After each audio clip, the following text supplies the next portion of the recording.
Hi friends, welcome back to my YouTube channel. ಎಲ್ಲರೂ ಹೇಗಿದ್ದೀರಾ friends? ನಿಮಗೆ ತಮ್ಮನೇಲಿ ನೋಡಿ ಗೊತ್ತಾಗಿರ್ಬೋದು ಅಂದ್ಕೊಳ್ತೇನೆ ನಾನು ಯಾವ ವಿಷಯದ ಬಗ್ಗೆ ಇವತ್ತು ಹೇಳ್ತಾ ಇದ್ದೀನಿ ಅಂತ. ನನ್ನ ಚಾನಲು ಮಾನಿಟೈಸೇಷನ್ ಆಗಿದೆ. ಒಂದು 2 ದಿನ ಆಯಿತು ನಂದು ಚಾನಲು ಮಾನಿಟೈಸೇಷನ್ ಆಗಿ. ಫುಲ್ ಮಾನಿಟೈಸೇಷನ್ ಆಯಿತು ನನ್ನ ಚಾನಲು. ಇದಕ್ಕಿಂತ ಮೊದಲು ಒಂದೂವರೆ ತಿಂಗಳ ಕೆಳಗಡೆ ನಾನು ಆಫ್ ಮಾನಿಟೈಸೇಷನ್ ಮಾಡ್ಕೊಂಡಿದ್ದೆ. ಮತ್ತು ಕೆಲವರೆಲ್ಲ ಹೇಳ್ತಾಯಿದ್ರು ಆಫ್ ಮಾನಿಟೈಸೇಷನ್ ಬೇಡ ಮಾಡ್ಕೊಳ್ಳೋದು ಅಂತ. ಮತ್ತು ನಾನು ಕೂಡ ಹಾಗೆ ಅಂದ್ಕೊಂಡಿದ್ದೆ, ಆಫ್ ಮಾನಿಟೈಸೇಷನ್ ಬೇಡ, ನನಗೆ ಫುಲ್ಲೇ ಮೋನೋ ಮಾಡ್ಕೊಳ್ಳೋಣ ಅಂತ. ಆದರೆ ನನ್ನ ಮಗ ಹೇಳ್ದ ಆಫ್ ಮಾನಿಟೈಸೇಷನ್ ಮಾಡ್ಕೊಳ್ಳೋದ್ರಿಂದ ನಿಮಗೆ ತುಂಬ ಹೆಲ್ಪ್ ಆಗುತ್ತೆ ಅಂತ. ಅದರಿಂದ ನಾನು ಕೂಡ ಆಫ್ ಮಾನಿಟೈಸೇಷನ್ ಮಾಡಿಕೊಂಡೆ. ಫಸ್ಟ್ ಆಫ್ ಆಲ್ ನಾನು ಮಾನಿಟೈಸೇಷನ್ ಆಗಿದೆ, ಇದಕ್ಕೆಲ್ಲ ನೀವು ಸಪೋರ್ಟ್ ಮಾಡಿದ್ದೀರ, ತುಂಬ ಎಲ್ರಿಗೂ ತುಂಬ ಥ್ಯಾಂಕ್ಸ್ ಹೇಳ್ತಾ ಇದ್ದೀನಿ ನಾನು. ಆ್ಯಕ್ಚುಲಿ ನಾನು ಚಾನಲ್ ಶುರು ಮಾಡಿ ಕೊರೋನಾ ಟೈಮಲ್ಲೇ ನಾನು ಚಾನಲ್ ಶುರು ಮಾಡಿದ್ದೆ. ಆದರೆ ಕೆಲವು ಕಾರಣಗಳಿಂದ ನನಗೆ ಕಂಟಿನ್ಯೂ ಮಾಡಲಿಕ್ಕಾಗಲಿಲ್ಲ. ಆಗ ಬಿಟ್ಬಿಟ್ಟೆ ನಾನು ಚಾನಲನ್ನು. ಮತ್ತೆ ನಾನು ಒಂದು 25 ಅಕ್ಟೋಬರಲ್ಲಿ ಮತ್ತೆ ಶುರು ಮಾಡಿದೆ. ಆವಾಗಿಂದ ಕಂಟಿನ್ಯೂ ಆಗಿ ವೀಡಿಯೋ ಹಾಕ್ಕೊಳ್ತಾ ಬರ್ತಾಯಿದ್ದೀನಿ. ನಾನು ಅಕ್ಟೋಬರಲ್ಲಿ ಮತ್ತೆ ಚಾನಲ್ ಶುರು ಮಾಡಿ ಅದೇ ಹಳೆ ಚಾನಲನ್ನೇ ನಾನು ಕಂಟಿನ್ಯೂ ಮಾಡಿದೆ. ಇನ್ನೊಂದು ಹೇಳ್ತೀನಿ ನಾನು, ಕೆಲವರು ಹೇಳ್ತಾರೆ ಹಳೆ ಚಾನಲ್ಲು ನಿಮ್ಮದು ಸುಮಾರು ವರ್ಷದ ಹಳೆ ಚಾನಲ್ಲು ಕಂಟಿನ್ಯೂ ಮಾಡೋಕ್ಕಾಗಲ್ಲ ಅಂತ. ಹಾಗೇನಿಲ್ಲ, ನಮ್ಮದು ಹಳೆ ಚಾನಲ್ಲೇ ಅದು. ಹಾಗಾಗಿ ಕೊರೋನಾ ಟೈಮಲ್ಲಿ ಅಂದರೆ ಆಲ್ಮೋಸ್ಟ್ 2020ಯಲ್ಲಿ ನಾನು ಶುರು ಮಾಡಿದ್ದು. ಅದೇ ಚಾನಲನ್ನು ನಾನು 25ಅಲ್ಲಿ ಮತ್ತೆ ಕಂಟಿನ್ಯೂ ಮಾಡಿದೆ. 5-6 ವರ್ಷ ಆದಮೇಲೆ ಅದೇ ಚಾನಲ್ ಇವತ್ತು ಮಾನಿಟೈಸೇಷನ್ ಆಗಿದೆ. ನಾನು ಹಳೆ ಚಾನಲ್ಲೇ, ಹೊಸ ಚಾನಲ್ ನಾನು ಯಾವುದೂ ಶುರು ಮಾಡಲಿಲ್ಲ. ನಾನು ಹಳೆ ಚಾನಲಲ್ಲೇ ಕಂಟಿನ್ಯೂ ಮಾಡಿದಾಗ ಅದರಲ್ಲಿ ನನಗೆ 70 ಜನ ಸಬ್ಸ್ಕ್ರೈಬರ್ ಇದ್ದರು. ಆ ಸಬ್ಸ್ಕ್ರೈಬರು, ವಾಚ್ ಅವರ್ ಅದರದ್ದೆಲ್ಲ ವೇಸ್ಟೇ ಆಯಿತು. ನನಗೆ 70 ಸಬ್ಸ್ಕ್ರೈಬರ್ ಆ್ಯಡ್ ಆಗ್ತದೆ, ವಾಚ್ ಅವರ್ ಆ್ಯಡ್ ಆಗಲ್ಲ. 70 ಜನ ಸಬ್ಸ್ಕ್ರೈಬರ್ ಇದ್ದರು. ಇಷ್ಟು 8 ತಿಂಗಳಿಂದ ಅಕ್ಟೋಬರಲ್ಲಿ ನನಗೆ. ಈಗ ನನಗೆ 3100 ಸಬ್ಸ್ಕ್ರೈಬರ್ ಆಗಿದ್ದಾರೆ. ಇದೆಲ್ಲ ನಿಮ್ಮ ಸಪೋರ್ಟಿಂದಲೇ ಸಾಧ್ಯ ಆಯಿತು. ಇನ್ನೊಮ್ಮೆ ನಿಮಗೆಲ್ಲರಿಗೂ ಥ್ಯಾಂಕ್ಸ್ ಹೇಳ್ತೇನೆ. ಯಾಕೆಂದರೆ ನಾನು ಹಾಕಿದ ಸುಮಾರು ವೀಡಿಯೋಗಳು ನನಗೆ ವಾಚ್ ಅವರ್ ತಂದುಕೊಟ್ಟಿದೆ. ಇನ್ನೊಂದು ಏನು ಅಂದರೆ, ನಮಗೆ ವಾಚ್ ಅವರು ಕಂಪ್ಲೀಟ್ ಮಾಡ್ಕೊಳ್ಳೋದು ಅಥವಾ ಸಬ್ಸ್ಕ್ರೈಬರ್ ಮಾಡ್ಕೊಳ್ಬೇಕು ಅಂದರೆ ಮಾನಿಟೈಸೇಷನ್ ಟೈಮಲ್ಲಿ ಯೂಟ್ಯೂಬ್ ಫುಲ್ಲು ಚೆಕ್ ಮಾಡ್ತಾರೆ ನಮ್ಮದು. ಆದ್ದರಿಂದ ಕೆಲವರು ಹೇಳ್ತಾರೆ ಏನು ಅಂದರೆ, ನಿಮಗೆ ಮಾನಿಟೈಸೇಷನ್ ಆಗೋದೇ ಇಲ್ಲ, ವರ್ಷಾನುಗಟ್ಟಲೆಯಿಂದ ಒದ್ದಾಡ್ತಾ ಇರ್ತಾರೆ ಮಾನಿಟೈಸೇಷನ್ ಮಾಡ್ಕೊಳ್ಳಿಕ್ಕೆ. ಆದರೆ ಆಗಲ್ಲ. ಕೆಲವರಿಗೆ ವಾಚ್ ಅವರ್ ಇರುತ್ತೆ, ಕೆಲವರಿಗೆ ಸಬ್ಸ್ಕ್ರೈಬರ್ ಇರುತ್ತೆ. ಎರಡೂ ಸೇರಿ ಆಗೋದು ಅಂದರೆ ವರ್ಷಾನುಗಟ್ಟಲೆ ಹಿಡಿಯುತ್ತೆ. ಕೆಲವರಿಗೆ ಸುಮಾರು 3-4 ವರ್ಷದಿಂದ ನಮ್ಮದು ಆಗಲೇ ಇಲ್ಲ ಅಂತ ಹೇಳ್ತಾರೆ. ಯಾಕೆ ಆಗಲ್ಲ ಅವ್ರದ್ದು ಅಂದರೆ, ನಿಮ್ಮದು ಚಾನಲ್ಲು ಕ್ಲಿಯರ್ ಆಗಿರಬೇಕು. ನಿಮ್ಮದು ನಂದರಲ್ಲಿ ಒಂದೇ ಒಂದು ಕಾಪಿರೈಟ್ ಇಲ್ಲ, ಒಂದೇ ಒಂದು ಕಾಪಿ ಸ್ಟ್ರೈಕ್ ಇಲ್ಲ, ರಿಪೀಟೆಡ್ ಕಂಟೆಂಟ್ ಇಲ್ಲ.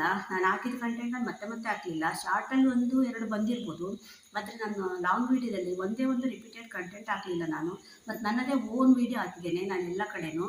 ಅದು ಕೂಡ ನೋಡ್ತಾರೆ ಯೂಟ್ಯೂಬರು. ಈಗೆಲ್ಲ AI ಬಂದಿದೆ ಅಲ್ಲ, ಅದೆಲ್ಲ ಚೆಕ್ ಮಾಡುತ್ತೆ. ನೀವು ಎಲ್ಲಿಂದ ಸಬ್ಸ್ಕ್ರೈಬರ್ ತಂದಿದ್ದೀರಾ, ಯಾವ ವೀಡಿಯೋಗೆ ಸಬ್ಸ್ಕ್ರೈಬರ್ ಆಗಿದ್ದಾರೆ, ಎಲ್ಲಿಂದ ವಾಚ್ ಅವರ್ ಬಂದಿದೆ, ಮತ್ತು ಕಾಪಿ ಸ್ಟ್ರೈಕ್ ಬಿದ್ದಿದೆಯಾ, ಯಾರ್ದಾದ್ರೂ ಬೇರೆ ಕಂಟೆಂಟ್ ತೊಗೊಂಡು ಹಾಕಿದ್ದಾರಾ, ಅದೆಲ್ಲ ಚೆಕ್ ಮಾಡಿ ನೋಡುತ್ತೆ AI ಆದ್ದರಿಂದ. ಆಗ ನಿಮಗೆ ಅದರಲ್ಲಿ ನೀವು ಸಿಕ್ಕಿಬಿದ್ದರೆ ನಿಮ್ಮ ಚಾನಲ್ ಮಾನಿಟೈಸೇಷನ್ ಆಗಲ್ಲ. ಆದ್ದರಿಂದ ನಿಮಗೆ ಲೇಟ್ ಆಗ್ತಾ ಹೋಗುತ್ತೆ. ಇವತ್ತು ನಾನು ಏನು ಹೇಳಲಿಕ್ಕೆ ನಿಮಗೆ ಬಂದೆ ಅಂದರೆ, ನೀವು ಆಫ್ ಮಾನಿಟೈಸೇಷನ್ ಮಾಡ್ಕೊಳ್ಳಿ. ಯಾಕೆಂದರೆ ಆಫ್ ಮಾನಿಟೈಸೇಷನ್ ಮಾಡ್ಕೊಳ್ಳೋದ್ರಿಂದ ನಿಮ್ಗೆ ಏನಾಗುತ್ತೆ ಅಂದರೆ, ನಿಮ್ಮ ಚಾನಲಲ್ಲಿ ಏನಾದರೂ ಪ್ರಾಬ್ಲಮ್ ಇದ್ದರೆ ನಿಮಗೆ ಕೂಡಲೇ ಗೊತ್ತಾಗುತ್ತೆ. ನಿಮ್ಮ ಚಾನಲ್ ಈ ರೀತಿ ಇದೆ, ಆ ರೀತಿ ಇದೆ, ಅಥವಾ ಕಾಪಿ ಸ್ಟ್ರೈಕ್ ಇದೆ, ಕಾಪಿ ರೈಟು ಬಿದ್ದಿದೆ, ಅದೆಲ್ಲ ಗೊತ್ತಾಗುತ್ತೆ ನಿಮಗೆ. ಆವಾಗ ನಮಗೆ ಟೈಮ್ ಸಿಗುತ್ತೆ. ನಿಮ್ಗೆ ಆಫ್ ಮಾನಿಟೈಸೇಷನ್ ಅಂದರೆ ಎಷ್ಟು, ನಾವು 3000 ವಾಚ್ ಅವರ್ ಆಗಬೇಕು, 500 ಸಬ್ಸ್ಕ್ರೈಬರ್ ಆಗಬೇಕಲ್ವಾ. ಆಮೇಲೆ ಮತ್ತೆ ನಿಮಗೆ ಟೈಮ್ ಇರುತ್ತೆ. ಆವಾಗ ನಿಮಗೆಲ್ಲ ಗೊತ್ತಾಗುತ್ತೆ ನಿಮ್ಮ ಚಾನಲಲ್ಲಿ ಏನಾದರೂ ಪ್ರಾಬ್ಲಮ್ ಇದೆಯಾ ಅಂತ. ನಾನು ಕೂಡ ಹಾಗೆ ಆಫ್ ಮಾನಿಟೈಸೇಷನ್ಗೆ ಅಪ್ಲೈ ಮಾಡಿದೆ. ಆಫ್ ಮಾನಿಟೈಸೇಷನ್ಗೆ ಅಪ್ಲೈ ಮಾಡಿದಾಗ ನನಗೆ ಅದರಲ್ಲಿ 3 ಸ್ಟೆಪ್ಸ್ ಇರುತ್ತೆ. ನಿಮ್ಗೆಲ್ರಿಗೂ ಗೊತ್ತಿರ್ಬೋದು, ಮಾನಿಟೈಸೇಷನ್ ಆಗಬೇಕು ಅಂದರೆ 3 ಸ್ಟೆಪ್ಸ್ ಇರುತ್ತೆ. ಫಸ್ಟ್ ಸ್ಟೆಪ್ ನಮ್ಮದು ಬೇಗನೆ ಕಂಪ್ಲೀಟ್ ಆಯಿತು. ಬೇಗ ಅಂದರೆ ಒಂದು ಅರ್ಧ ಗಂಟೆಯಲ್ಲಿ ಕಂಪ್ಲೀಟ್ ಆಯಿತು. ಮತ್ತು ಸೆಕೆಂಡ್ ಸ್ಟೆಪ್ ಕೂಡ ಕೆಲವರು ಹೇಳಿದರು, ಸೆಕೆಂಡ್ ಸ್ಟೆಪ್ ಆಡ್ಸೆನ್ಸ್ ಕ್ರಿಯೇಟ್ ಮಾಡಬೇಕಲ್ಲ, ಅದಕ್ಕೆ ಯೂಟ್ಯೂಬ್ ಅದನ್ನು ಪರ್ಮಿಷನ್ ಕೊಟ್ಟು ಆಡ್ಸೆನ್ಸ್ ಕ್ರಿಯೇಟ್ ಮಾಡಿ ಅದು ನಮಗೆ ಇದು ಮಾಡಬೇಕು. ಅವರು ಏನು ಹೇಳ್ತಾರೆ, ನಮ್ಮ ಚಾನಲ್ ಸಕ್ಸಸ್ ಆಗಬೇಕು. ಅದು ಆಡ್ಸೆನ್ಸ್ ಕ್ರಿಯೇಟ್ ಆದಮೇಲೆ ಅದಕ್ಕೆಲ್ಲ ಕೆಲವರೆಲ್ಲ ನಾನು ನೋಡಿದ್ದೇನೆ, ಅದು ಸೆಕೆಂಡ್ ಸ್ಟೆಪ್ ಕಂಪ್ಲೀಟ್ ಆಗಲಿಕ್ಕೆ 24 ಅವರ್ಸ್ ತೊಗೊಂಡಿದ್ದೆ ಕೆಲವರಿಗೆಲ್ಲ. ನನಗೆ ವಿತಿನ್ ಒಂದು ಅರ್ಧ ಗಂಟೆಯಲ್ಲಿ ಸೆಕೆಂಡ್ ಸ್ಟೆಪ್ ಕೂಡ ಕಂಪ್ಲೀಟ್ ಆಯಿತು. ಆದರೆ ಇವಾಗ ಮೇನ್ ಇರೋದೆಲ್ಲಿ, ಥರ್ಡ್ ಸ್ಟೆಪ್ಪಲ್ಲಿ. ಥರ್ಡ್ ಸ್ಟೆಪ್ ಮಾನಿಟೈಸೇಷನ್ ಆಗಬೇಕಲ್ವಾ. ಆಗ ನನಗೊಂದು ಅವ್ರದ್ದು ಇಮೇಲ್ ಬಂತು, ನಿಮಗೆ 24 ಅವರ್ಸಿಂದ 72 ಅವರ್ಸ್ ಒಳಗೆ ನಿಮ್ಮದು ಮಾನಿಟೈಸೇಷನ್ ಆಗುತ್ತೆ ಅಂತ. ಆಗ ನನ್ನ ಮಗ ಹೇಳಿದ, ಒಂದು 24 ಅವರ್ಸಲ್ಲಿ ನಿಮ್ಮದು ಕೂಡ ಮಾನಿಟೈಸೇಷನ್ ಆಗೋಗುತ್ತೆ ಅಂತ. ಅವ್ರು ಅಷ್ಟು ಟೈಮ್ ಯಾಕೆ ತೊಗೊಳ್ತಾರಂದರೆ, ಅಲ್ಲೇ ನಮ್ಮ ವೀಡಿಯೋವನ್ನು ಚೆಕ್ ಮಾಡ್ತಾರೆ ಅವರು. ನೀವು ಎಲ್ಲೆಲ್ಲಿಂದ ವೀಡಿಯೋ ತಂದಿದ್ದೀರಾ, ಎಲ್ಲೆಲ್ಲಿಂದ ಏನೇನಾಗಿದೆ, ಕಾಪಿ ರೈಟ್ಸ್ ಇದೆಯಾ, ಕಾಪಿ ಸ್ಟ್ರೈಕ್ಸ್ ಇದೆಯಾ, ರೀಯೂಸ್ ಕಂಟೆಂಟ್ ಇದೆಯಾ, ಇದನ್ನೆಲ್ಲ ಅವ್ರು ಚೆಕ್ ಮಾಡಿ ಆಮೇಲೆ ನಮಗೆ ಮಾನಿಟೈಸೇಷನ್ ಕೊಡೋದು. ಅದೆಲ್ಲ ಕರೆಕ್ಟ್ ಇದ್ದರೆ ಈಸಿಯಾಗಿ ಬೇಗ 24 ಅವರ್ಸಲ್ಲಿ ನಿಮಗೆ ಮಾನಿಟೈಸೇಷನ್ ಆಗೋಗುತ್ತೆ. ಆವಾಗ ಏನಾಯಿತು ಅಂದರೆ, ನಾನು ಶುಕ್ರವಾರ ಸಾಯಂಕಾಲ 4 ಗಂಟೆಗೆ ಅಪ್ಲೈ ಮಾಡಿದೆ ನನ್ನ ಮಗ ಮಾನಿಟೈಸೇಷನ್ಗೆ. ನೆಕ್ಸ್ಟ್ ಡೇ 4 o'clockವರೆಗೂ ನನಗೆ ಬರಲೇ ಇಲ್ಲ. 4 ಗಂಟೆ ಆದ್ರೂ ಫುಲ್ 24 ಅವರ್ಸ್ ಆಗೋಯಿತು. ನನಗೆ ಆಗಲೇ ಟೆನ್ಷನ್ ಶುರುವಾಯಿತು. ನಿಮ್ಗೆ ಗೊತ್ತಲ್ಲ ಎಷ್ಟು ಕಷ್ಟಪಟ್ಟಿರ್ತೇವೆ ನಾವು ಮಾನಿಟೈಸೇಷನ್ ಮಾಡ್ಕೊಳ್ಳಿಕ್ಕೆ. ಆದರೆ 4 ಗಂಟೆ ಆದರೂ ಬರಲಿಲ್ಲ ಅದು. ಮತ್ತೆ ಆಯಿತು, ರಾತ್ರಿ ಆಯಿತು, ರಾತ್ರಿ ಕೂಡ ಬರಲಿಲ್ಲ. ನಾನು ಹೇಳ್ತಾನೆ ಇದ್ದೆ ನಮ್ಮ ಮಗನಿಗೆ, ಅಯ್ಯೋ ಆಗಲೇ ಇಲ್ಲ ಆಗಲೇ ಇಲ್ಲ. ನಾವು ಹೇಳ್ತಿದ್ದೆ ಆಗ್ತದೆ ಬಿಡಮ್ಮ ಅಂತ. ಆ ರಾತ್ರಿ ಎಲ್ಲ ಟೆನ್ಷನ್, ಇನ್ನು ಆಗುತ್ತೋ ಇಲ್ವೋ ಆಗುತ್ತೋ ಇಲ್ಲ, ಇನ್ನೇನು ಪ್ರಾಬ್ಲಮ್ ಇದೆಯೋ ಅದರಲ್ಲಿ, ಮತ್ತೆ ಅವ್ರು ನಮ್ಮನ್ನು ಸರಿ ಮಾಡ್ಕೊಳ್ಳಿ ಅಂತ ಕೊಡ್ತಾರೆ, ಅದನ್ನೆಲ್ಲ ಸರಿ ಮಾಡ್ಕೊಳ್ಬೇಕಲ್ಲ ಅಂತ ನಾನು ಚೆಕ್ ಮಾಡಿ ಎಲ್ಲ ಕೊಟ್ಟಿದ್ದೆ. ಯಾವುದೇ ಒಂದು ಕಾಪಿ ರೈಟ್ಸ್ ಬಿದ್ದಿಲ್ಲ, ಕಾಪಿ ಸ್ಟ್ರೈಕ್ ಯಾವುದೂ ಬಿದ್ದಿರಲಿಲ್ಲ ನನಗೆ. ರೀಕಂಟೆಂಟ್ ಯೂಸ್ ಅಂತ ಏನೂ ಬಂದಿರಲಿಲ್ಲ ನನಗೆ. ಆದರೂ ಮಾನಿಟೈಸೇಷನ್ ಮಾಡಲಿಕ್ಕೆ ಇಷ್ಟು ಟೈಮ್ಸು 24 ಅವರ್ಸ್ಗಿಂತ ಜಾಸ್ತಿ ಆಯ್ತಲ್ಲ ಅಂತ. ಆವಾಗ ಮತ್ತೆ ನಾನು ರಾತ್ರಿ ಒಂದು 3-3:30 ಆಗಿರ್ಬೋದು. ಆವಾಗ ನನಗೆ ಸಡನ್ ಎಚ್ಚರ ಆಯಿತು. ಎಚ್ಚರಾದಾಗ ನಾನು ವಾಶ್ರೂಮ್ ಹೋಗ್ಲಿಕ್ಕೆ ಅಂತ ಇದ್ದೆ. ಎದ್ದಾಗ ಟೈಮ್ ನೋಡೋಣ ಅಂತ ಫೋನ್ ತೆಗೆದಾಗ ನನಗೆ ಸಡನ್ ನನ್ನ ಫೋಟೋನೇ ಕಾಣ್ತು. ಕಂಗ್ರ್ಯಾಚುಲೇಷನ್, ಯು ಆರ್ 8 ಪಾರ್ಟ್ನರ್ ಅಂತ ಅದರಲ್ಲಿ ಬಂದಿದೆ. ಒಂದು ಎಷ್ಟು ಸಂತೋಷ ಆಯಿತು ಅಂದರೆ, ಆ ಟೈಮಲ್ಲಿ ಅವ್ರು ಹಾಕಿದ್ದಾರೆ ಆಲ್ಮೋಸ್ಟ್ ನನಗೆ ಒಂದು 30 ಅವರ್ಸ್ ತೊಗೊಂಡಿದೆ ಅಂದ್ಕೊಳ್ತೇನೆ. 30 ಅವರ್ಸಲ್ಲಿ ಮಾನಿಟೈಸೇಷನ್ ಆಗಿದೆ. ಯಾವುದೇ ಒಂದು ಏನು ಪ್ರಾಬ್ಲಮ್ ಇಲ್ಲ, ಈಸಿಯಾಗಿ ಮಾನಿಟೈಸೇಷನ್ ಆಗೋಯ್ತು. ಇದನ್ನು ನಾನು ನಿಮಗೆ ಯಾಕೆ ಹೇಳ್ತಾ ಇದ್ದೇನೆ ಅಂದರೆ, ಕೆಲವರು ಏನು ಮಾಡ್ತಾರೆ ಅಂದರೆ ಆಫ್ ಮಾನಿಟೈಸೇಷನ್ ಮಾಡ್ಕೊಳ್ಳಲ್ಲ, ಫುಲ್ ಮಾನಿಟೈಸೇಷನ್. ತುಂಬ ವಿಡಿಯೋ ನೋಡಿದ್ದೇನೆ, ತುಂಬ ಜನ ಹೇಳ್ತಾರೆ ನಾನು ಫುಲ್ ಮಾನಿಟೈಸೇಷನ್ನೇ ಮಾಡ್ಕೊಳ್ಳೋದು, ಆಫ್ ಮಾನಿಟೈಸೇಷನ್ ಬೇಡ ನನಗೆ, ಫುಲ್ಲೇ ಮಾಡ್ಕೊಳ್ತೇನೆ ಅಂತ. ಆದರೆ ನನಗೆ ಒಂದು ಯೂಟ್ಯೂಬ್ ಮಾಡಿ ಒಂದು ಯೂಟ್ಯೂಬರ್ ಆಗಿ ನನಗೆ ಈಗ ಗೊತ್ತಾಗಿದ್ದೇನು ಅಂದರೆ, ನೀವು ಆಫ್ ಮಾನಿಟೈಸೇಷನ್ ಮಾಡ್ಕೊಳ್ಬೇಕು. ಯಾಕೆಂದರೆ ಇದು 1.5 ತಿಂಗಳಿಂದ ಆಫ್ ಮಾನಿಟೈಸೇಷನ್ ಆದಮೇಲೆ ಮೊನ್ನೆ 2 ದಿನದಿಂದ ನಂದು ಫುಲ್ ಮಾನಿಟೈಸೇಷನ್ 4000 ಅವರ್ ಕಂಪ್ಲೀಟ್ ಆಯಿತು. ನಂದು ವಾಚ್ ಅವರ್ ಕಂಪ್ಲೀಟ್ ಆಯಿತು. ಕಂಪ್ಲೀಟ್ ಆದಾಗ ನಮಗೆ ಕೂಡ ಅಷ್ಟೊಂದು ಗೊತ್ತಿಲ್ಲಲ್ಲ ಏನು. ನನ್ನ ಮಗ ಹೇಳಿದ ಮತ್ತೆ ಮೊದಲಿಂದ ಪ್ರೊಸೆಸ್ ಮಾಡಬೇಕು ಏನೋ ಗೊತ್ತಿಲ್ಲ, ಅದೇ ಪ್ರೊಸೆಸ್ಸೆಲ್ಲ ಇರುತ್ತೆ ಏನೋ ಮತ್ತೆ ಅಂತ. ಆಗ ನೋಡುವಾಗ ಫಸ್ಟ್ ಸ್ಟೆಪ್ಪು ಸೆಕೆಂಡ್ ಸ್ಟೆಪ್ಪು ಏನೂ ಮಾಡಲಿಕ್ಕಿಲ್ಲ, ನಮಗೆ ಏನೂ ಮಾಡಲಿಕ್ಕೇ ಇಲ್ಲ. ನಾವು ಆಫ್ ಮಾನಿಟೈಸೇಷನ್ ಮಾಡ್ಕೊಂಡ್ಮೇಲೆ ಫುಲ್ ಮಾನಿಟೈಸೇಷನ್ಗೆ ನಮ್ಗೆ ಏನೂ ಮಾಡಲಿಕ್ಕಿರಲ್ಲ. ನಂದು ವಾಚ್ ಅವರ್ ಕಂಪ್ಲೀಟ್ ಆದ ಕೂಡಲೇ ನಾನು ಅಂದ್ಕೊಂಡೆ ಮತ್ತೆ ನಾವು ಮಾನಿಟೈಸೇಷನ್ಗೆ ಅಪ್ಲೈ ಮಾಡಬೇಕು ಎಲ್ಲ ಅಂತ. ಏನೂ ಇಲ್ಲ. ಅವರು ನಮಗೆ ಒಂದು ಕೊಟ್ಟರು, ಒಂದು ಇದು ಬಂತು, ಯೂಟ್ಯೂಬಿಂದ ಇಮೇಲ್ ಬಂತು. ನೀವು ಅರ್ನಿಂಗ್ದು ನಿಮ್ಮದು ಓಪನ್ ಮಾಡ್ಕೊಳ್ಬೋದು ಈಗ. ನೀವು ಆ್ಯಡ್ ನಮಗೆ ಎಲ್ಲ ಆಫ್ ಮಾನಿಟೈಸೇಷನ್ ಆದ ಕೂಡಲೇ ನಮಗೆ ಪ್ರಾಡಕ್ಟ್ ಆ್ಯಡ್ ಮಾಡ್ಬೋದು, ಸೂಪರ್ ಥ್ಯಾಂಕ್ಸು ಮತ್ತು ಮೆಂಬರ್ಶಿಪ್ಪು ಅದೆಲ್ಲ ನಮಗೆ ಓಪನ್ ಆಗುತ್ತೆ. ಆದರೆ 2 ನಮಗೆ ಓಪನ್ ಆಗಿರಲ್ಲ. ಯಾವುದಂದರೆ, ಒಂದು ಶಾರ್ಟಲ್ಲಿ ಬರುವ ರೆವಿನ್ಯೂ ಬರುತ್ತಲ್ಲ ಅದು ಓಪನ್ ಆಗಿರಲ್ಲ, ಮತ್ತು ಲಾಗ್ ವಿಡಿಯೋದಲ್ಲಿ ರೆವಿನ್ಯೂ ಬರುತ್ತಲ್ಲ, ಆ್ಯಡ್ಸ್ ಎಲ್ಲ ಬರುತ್ತಲ್ಲ ಅದು ಓಪನ್ ಆಗಿರಲ್ಲ. ಅದೆರಡು ಅವರು ಬಂದ್ ಮಾಡಿಟ್ಟಿರ್ತಾರೆ.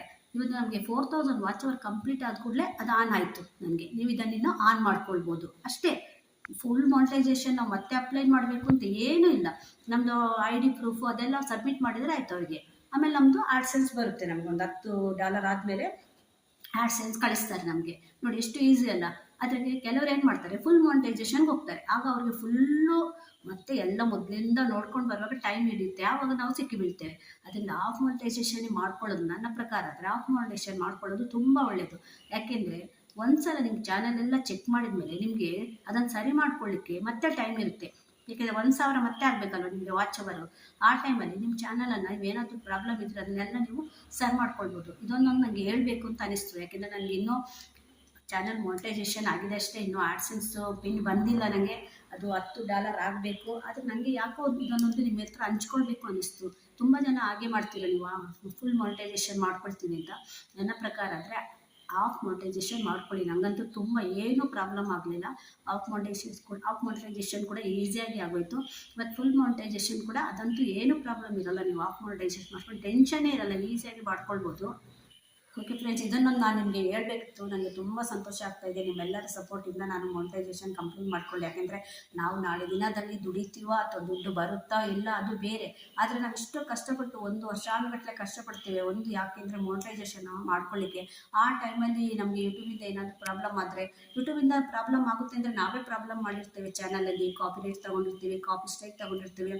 ಮತ್ತು ನಮ್ಮ ಇನ್ನೊಂದು ಏನು ಅಂದರೆ ಅವರು ಎಲ್ಲರೂ ಚೆಕ್ ಮಾಡ್ತಾರೆ. ನಿಮಗೆ ಸಬ್ಸ್ಕ್ರೈಬರ್ ಎಲ್ಲಿಂದ ಬಂದರು, ಯಾವ ವಿಡಿಯೋಗೆ ಎಷ್ಟು ಸಬ್ಸ್ಕ್ರೈಬರ್ ಬಂದಿದ್ದಾರೆ, ಮತ್ತು ನಿಮ್ಗೆ ಎಷ್ಟು ವ್ಯೂಸ್ ಬಂತು, ಯಾವ ಇದರಿಂದ ವ್ಯೂಸ್ ಬಂದಿದೆ, ಇದೆಲ್ಲ ಪ್ರತಿಯೊಂದು ಚೆಕ್ ಮಾಡಿ. ಅವರು ಮಾಮೂಲಾಗಿ ನಾವೀಗ ಎಲ್ಲ ಮಾಡುವಾಗ ಅವ್ರು ಏನು ತೋರಿಸಲ್ಲ, ನಮ್ಗೆ ಯೂಟ್ಯೂಬಲ್ಲಿ ಏನು ತೋರಿಸಲ್ಲ. ಆದರೆ ನೀವು ಮಾನಿಟೈಸೇಷನ್ಗೆ ಅಂತ ಅಪ್ಲೈ ಮಾಡ್ತೀರಲ್ಲ, ಆಗ ಪ್ರತಿಯೊಂದು ಚೆಕ್ ಆಗುತ್ತೆ, ಆಗ ರಿಜೆಕ್ಟ್ ಆಗುತ್ತೆ. ಆದ್ದರಿಂದ ನಾನು ಹೇಳೋದು, ನೀವು ಆಫ್ ಮಾನಿಟೈಸೇಷನ್ ಮಾಡ್ಕೊಳ್ಳಿ. ಯಾರೆಲ್ಲ ಹೊಸಬ್ರು ಇದ್ದೀರಿ, ನಿಮ್ಮದು ಆಫ್ ಮಾನಿಟೈಸೇಷನ್ ಆಗಿರುತ್ತೆ ನಿಮ್ಮದು ಅಂತ ಹೇಳಿದರೆ, 500 ಸಬ್ಸ್ಕ್ರೈಬರ್ ಆಗಿದ್ದಾರೆ ಅಂದರೆ ನೀವು ಆಫ್ ಮಾನಿಟೈಸೇಷನ್ ಮಾಡ್ಕೊಳ್ಳಿ. ತುಂಬ ಒಳ್ಳೆಯದು, ತುಂಬ ಈಸಿಯಾಗಿ ಆಗೋಗುತ್ತೆ. ನಿಮ್ಮ ಚಾನಲಲ್ಲಿ ಏನು ಪ್ರಾಬ್ಲಮ್ ಇದ್ದರೂ ನಿಮಗೆ ಗೊತ್ತಾಗುತ್ತೆ. ಫ್ರೆಂಡ್ಸ್, ನನಗೆ ಸಪೋರ್ಟ್ ಮಾಡಿದ ಎಲ್ಲರಿಗೂ ತುಂಬ ಥ್ಯಾಂಕ್ಸ್ ಹೇಳ್ತೇನೆ. ಇದೇ ರೀತಿ ಮುಂದೆ ಕೂಡ ನನ್ನ ವೀಡಿಯೋ ನೋಡ್ತಾ ಸಪೋರ್ಟ್ ಮಾಡ್ತಾ ಇದೊಂದು ಹೇಳಬೇಕು ಅನ್ನಿಸ್ತು. ನಾನು ನಿಮ್ಮ ಜೊತೆ ಹಂಚ್ಕೊಳ್ಳೋಣ ಅಂತ ಅನ್ನಿಸ್ತು, ಅದರಿಂದ ಹೇಳ್ತಾ ಇದ್ದೇನೆ. ತುಂಬ ಖುಷಿಯಾಗಿದೆ ನನಗೆ. ಮಾನಿಟೈಸೇಷನ್ ಆಗೋಯ್ತು, ಇಷ್ಟು ಬೇಗ ವರ್ಷದೊಳಗೆ ಮಾನಿಟೈಸೇಷನ್ ಆಗೋಯ್ತು ನಂದು. ಇನ್ನು ನನಗೆ ಆ್ಯಡ್ ಆಗ್ತಾ ಹೋಗುತ್ತೆ ಡಾಲರು. ಇದೇ ರೀತಿ ನನಗೆ ಸಪೋರ್ಟ್ ಮಾಡ್ತಾ ಇರಿ. ಇದೇ ರೀತಿ ಇನ್ನೊಂದು ವಿಡಿಯೋ ತೊಗೊಂಡು ಮತ್ತೆ ಬರ್ತೇನೆ. Bye friends.